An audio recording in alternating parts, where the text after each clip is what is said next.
Bonjour à tous. Je vais changer un peu de perspective. On va sortir des dynamiques microbiennes pour entrer dans des dynamiques sociales, et avec un focus plus particulier autour de démarches de communication et de participation autour de la réutilisation des eaux usées traitées.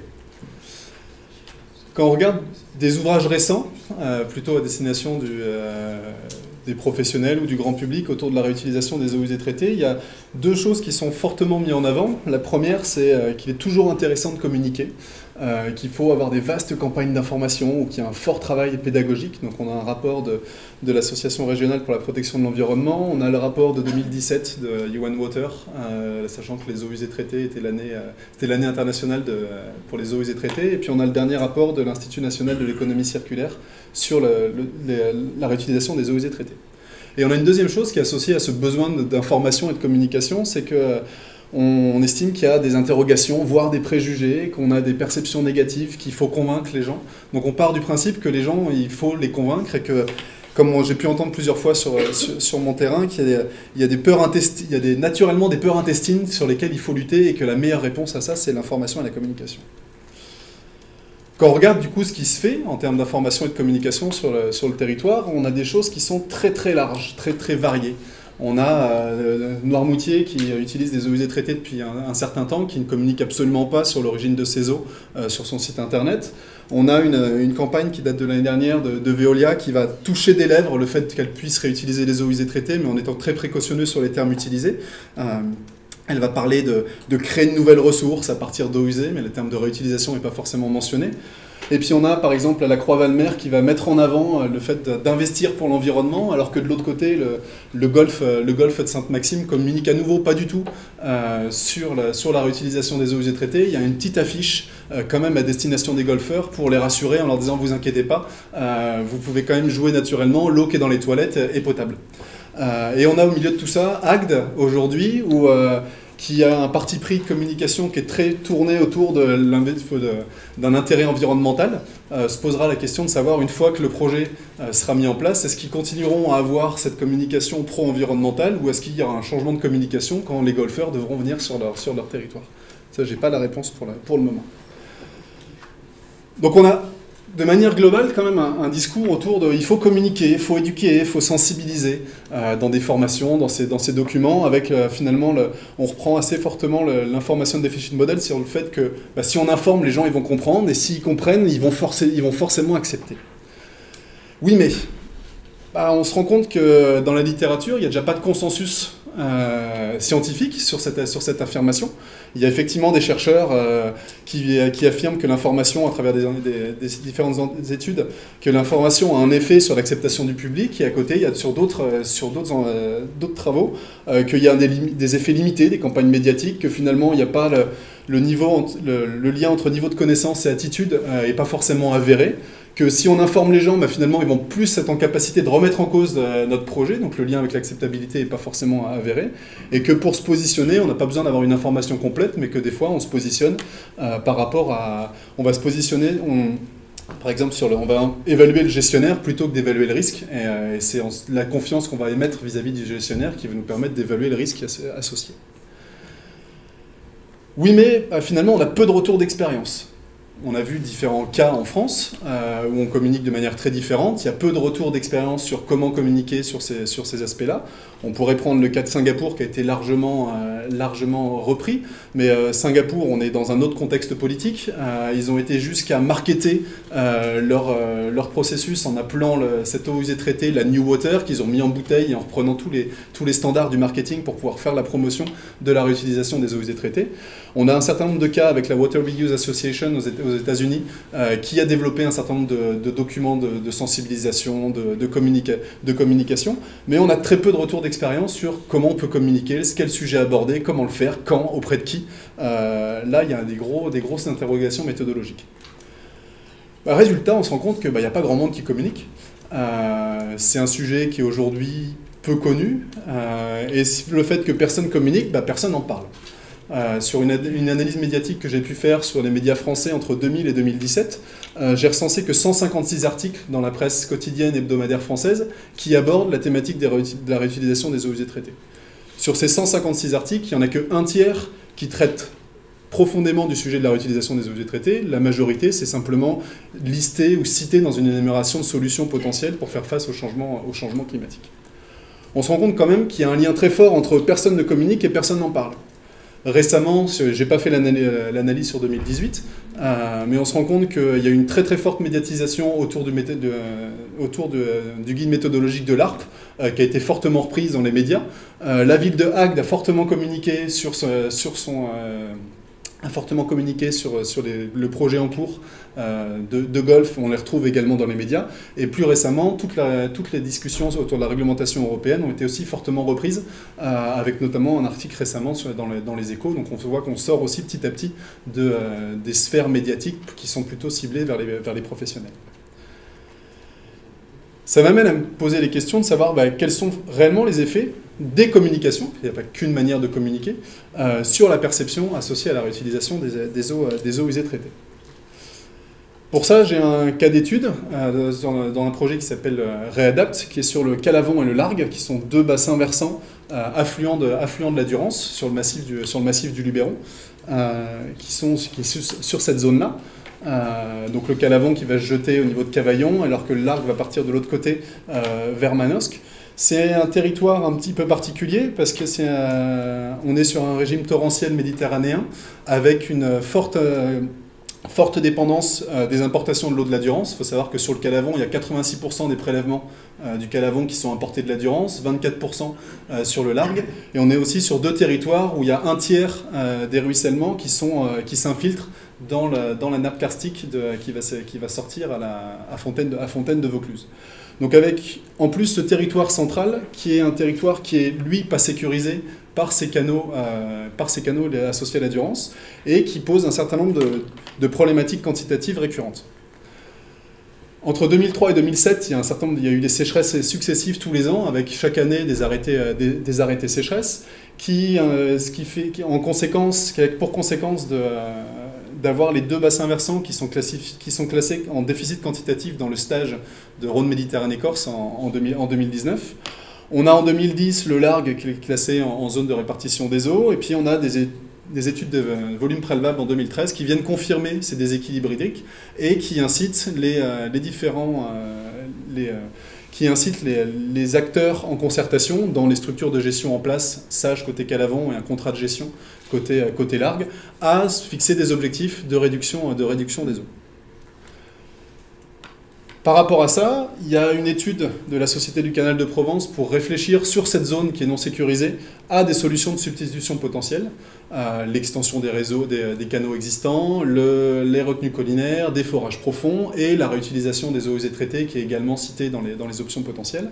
Et ça correspond également avec l'appel à projet de l'Agence de l'eau et qui fait qu'il y a un projet Réadapt qui émerge en 2017 avec différents volets. Un volet d'études de faisabilité sur le territoire, un pilote expérimental sur lequel on a des collègues d'IRSTEA qui travaillent également sur la commune de Saint-Martin-de-Castillon, et un volet dans lequel s'inscrit Marthez autour des perceptions sociales avec deux objectifs. Un qui est des recommandations opérationnelles en termes de communication et de concertation pour la reuse, et un deuxième sur la thèse CIFRE, donc où je suis co-encadré à la Société du Canal de Provence, à l'IRSTEA avec Niels Ferrand et l'Institut méditerranéen des sciences de l'information et de la communication, qui est un laboratoire de recherche à l'Université d'Aix-Marseille, avec Céline Pasquale-Espuni.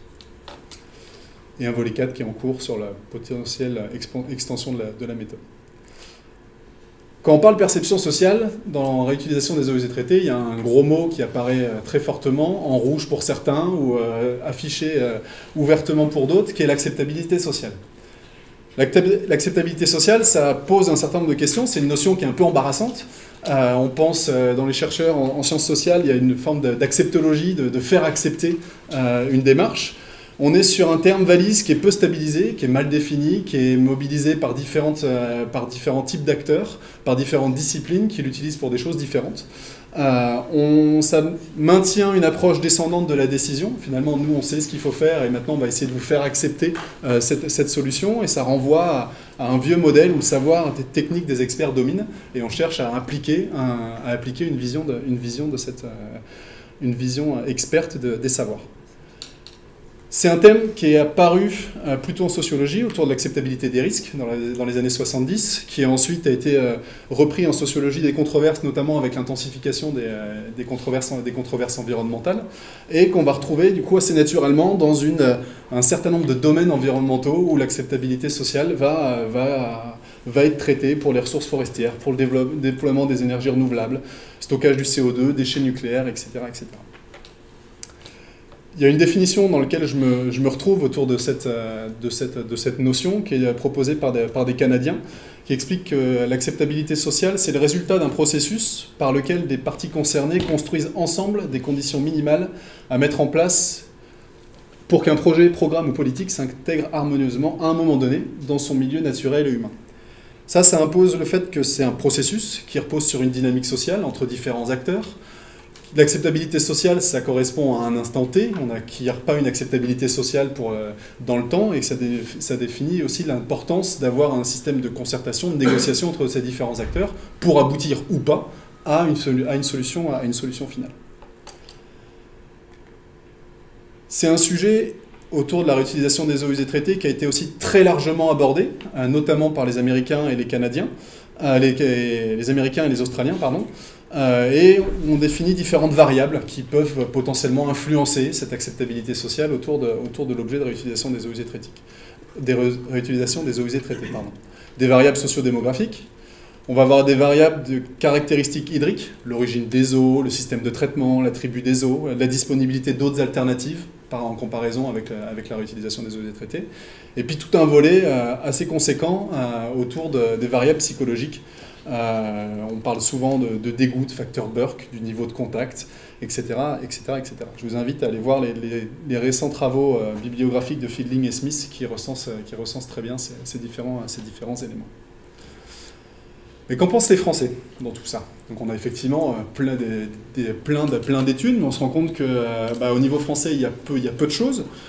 On a des baromètres qui ont été proposés par le Conseil général du développement durable et le baromètre du Centre d'information pour l'eau qui recense ces éléments-là, qui recense du coup est-ce que les Français accepteraient de consommer de l'eau potable issue d'eau usée traitée. Donc en 2014, c'est l'IFOP avec le CGGD, où 47% des gens qui accepteraient de consommer de l'eau potable issue de réutilisation des eaux usées traitées, 68% pour les fruits et légumes, et puis ça évolue doucement dans le temps avec en 2017-2018 les données du Centre d'information pour l'eau.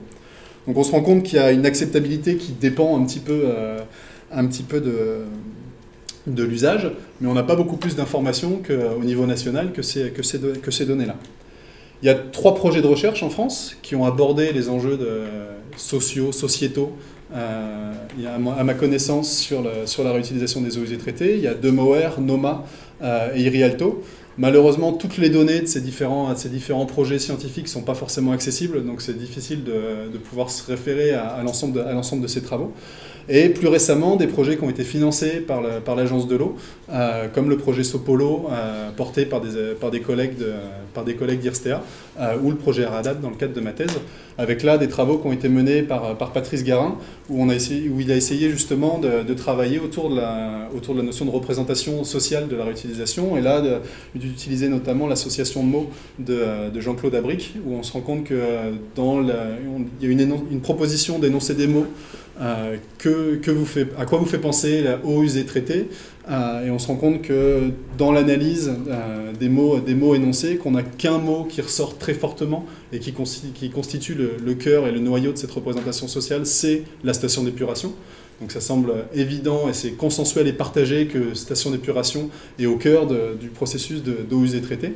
Par contre, on a ensuite plein de termes un petit peu contrastés sur lesquels les gens apportent énormément d'importance, mais qui est peu fréquemment cité par les acteurs, recyclage, environnement, etc. Et dans le Luberon, dans tout ça, qu'est-ce qu'en pensent les gens, qu'est-ce qu'il en est?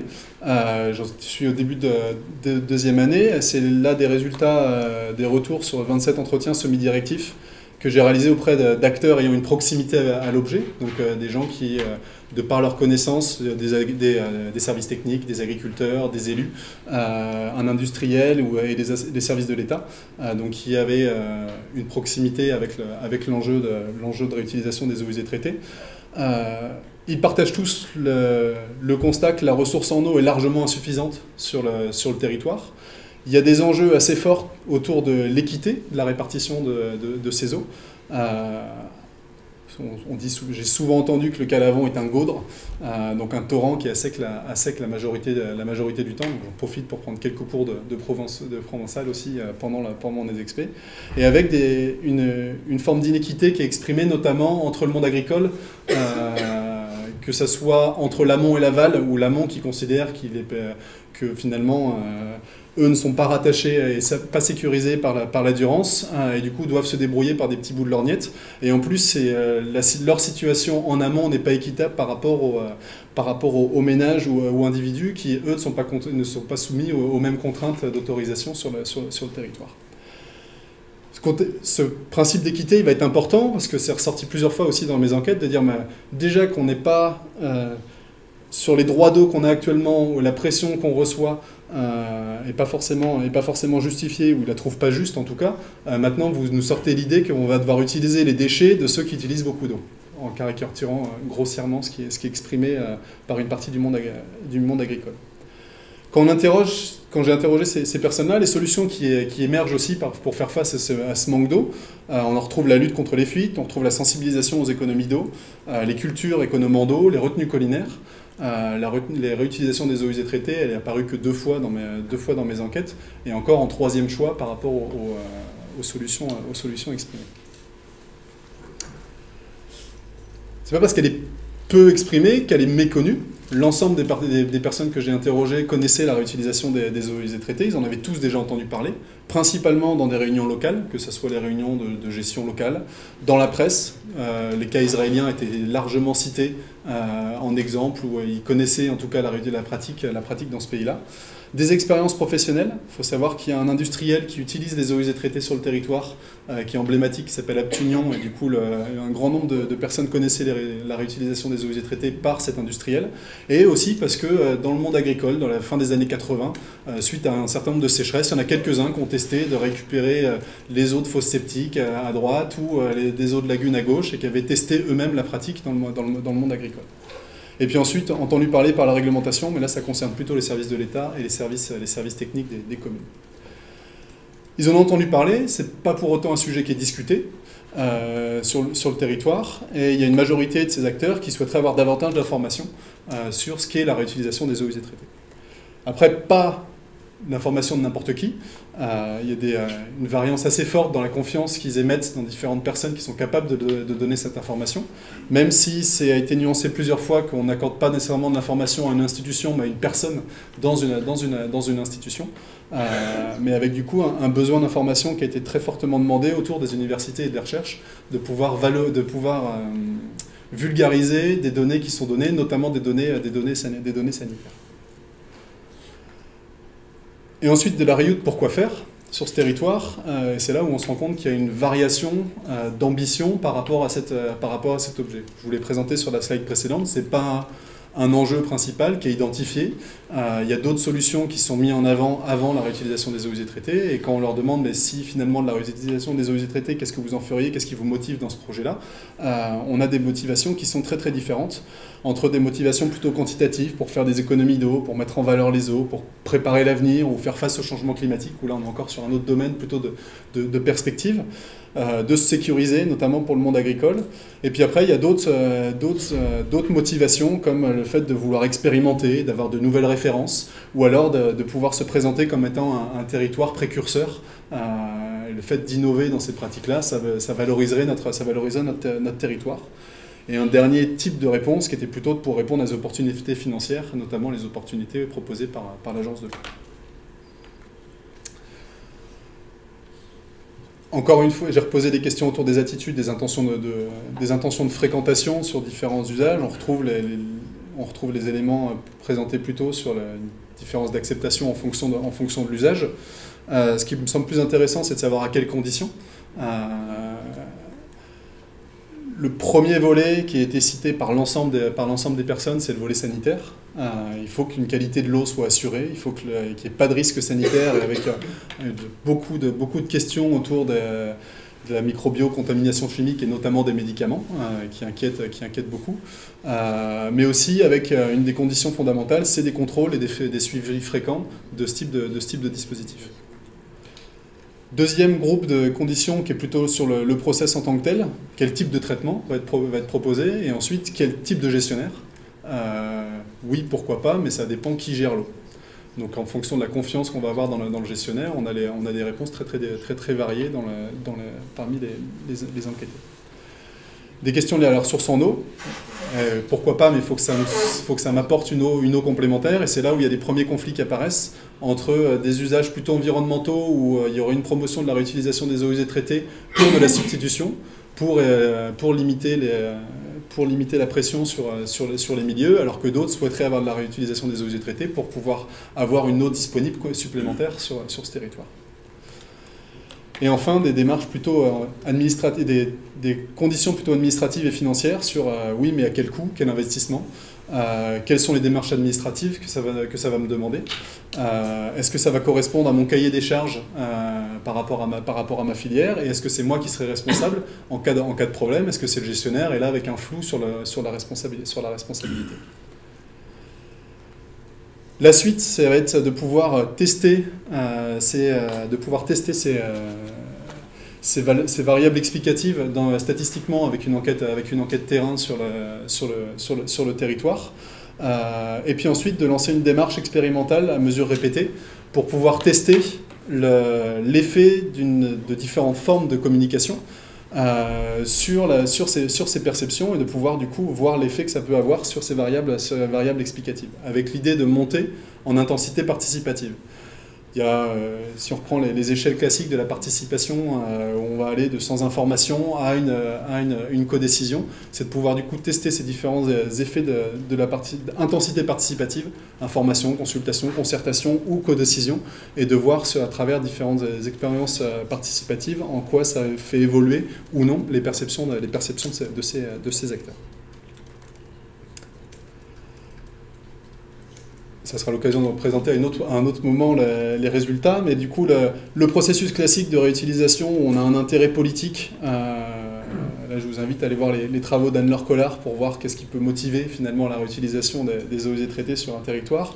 On va aller tester questionner une faisabilité économique ou technique en posant quelques questions à des usagers. On va voir si on peut poursuivre ou non pour pouvoir planifier, valider, puis potentiellement mettre en œuvre. Et on va chercher à communiquer par la suite. Tout ça en intégration, en échange et avec les services de l'État, que ce soit pour financer ou contrôler, et qui respectent des réglementations françaises, voire européennes si elles arrivent.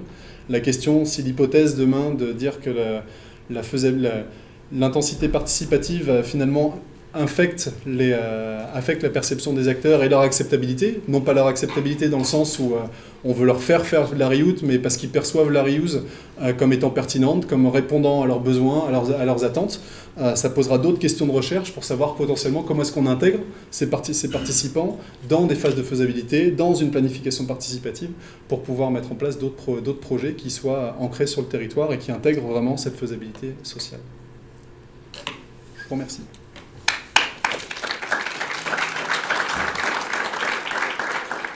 Merci Benjamin. Y a-t-il des questions? Oui. Bonjour, Sébastien Chazot de la société BRL Ingénierie. J'ai l'impression que le territoire d'étude il me semble qu'il y a un biais lié à la rareté de l'eau. Je suis surpris par le degré d'information des personnes qui sont mentionnées. J'ai l'impression que c'est un peu au-dessus de la moyenne nationale en termes de compréhension du petit cycle de l'eau en particulier. On a échangé il n'y a pas longtemps avec l'équipe qui a suivi ce qu'a fait Patrice Garin là, sur le Pic Saint-Loup, qui nous disait qu'il y a beaucoup de gens qui pensaient même que l'eau potable ça sortait des stations d'épuration. Et là, moi je suis vraiment surpris que les gens soient autant de base conscients de qu'est-ce que c'est, comment ça marche. Voilà. Donc alors c'est peut-être lié à ce contexte-là où ils n'ont vraiment pas d'eau, ils sont déjà intéressés à la question du coup, mais j'ai l'impression que ça a introduit un biais par rapport à la généralisation possible de tout le processus que vous allez suivre. Dans la démarche, j'avais volontairement ciblé les personnes qui avaient ce que je mettais, qui avaient une proximité à l'objet, donc qui avaient une connaissance qui étaient experts et du territoire et des enjeux de l'eau sur le territoire et qui avaient été amenés à se poser les questions de la pertinence de la réutilisation des eaux usées traitées, qui me permet de faire émerger des variables qui peuvent expliquer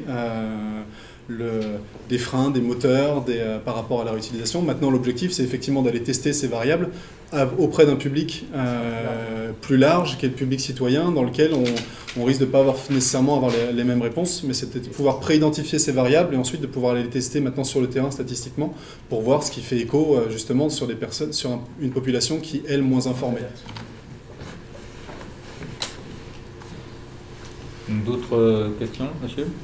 Moi, juste pour vous dire merci, d'une part. Et puis par ailleurs, si vous avez besoin d'associations ou de personnes, de sociétés civiles pour les tests, eh bien, je répondrai présent. Parce que d'une part, j'en parlerai à la fin, tout le monde pourra me juger, c'est-à-dire que j'avais demandé, vous savez qu'au niveau de Montpellier Métropole, il y a une station d'épuration qui s'appelle Maïra. J'avais proposé, au lieu d'envoyer les eaux à 11 km, à 20 km à partir de la station et à 11 km en mer, c'est-à-dire de recycler les eaux et de les réutiliser pour l'étiage du Lez par exemple. Ce qui fait qu'on aurait économisé quand même 60 millions d'euros, ça aurait permis un retour d'investissement et ça aurait permis la création d'emplois qui pour une fois n'auraient pas été payés par nos impôts mais par le retour d'investissement. Et ça on en reparlera par la suite. Je pense qu'il y aura d'autres personnes dans la salle je connais moins le territoire du Lez et les enjeux autour de Mareva, mais je pense qu'il y a un certain nombre d'experts autour de la salle qui pourront apporter des réponses sur ce point-là.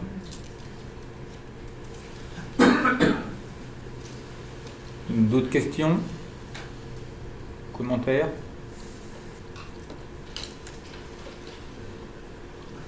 Oui.